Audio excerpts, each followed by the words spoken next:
Brutal winter ice fishing gone wrong, a creepypasta tale. Minnesota winters are harsh, but there's something about the stillness of snow-covered lakes that draws me in. Despite the weather forecast predicting a snowstorm, I headed out to the lake to ice fish. The ice was thick and secure, so I wasn't worried. When I arrived, the snow was already falling heavily, but I didn't mind.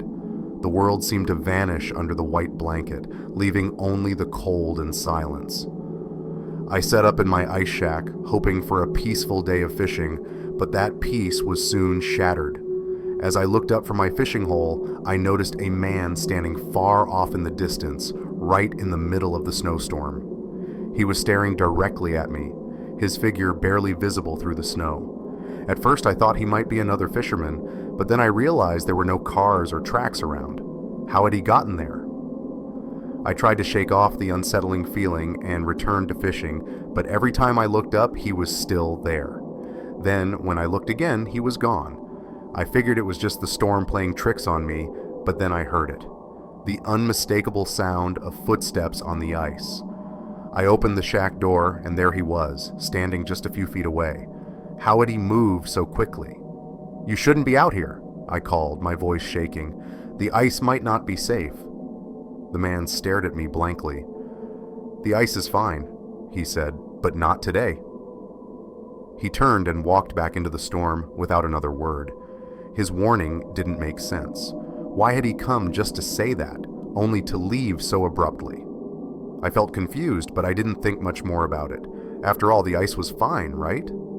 But just as I was starting to relax, I heard a loud crack, louder than any sound I'd ever heard.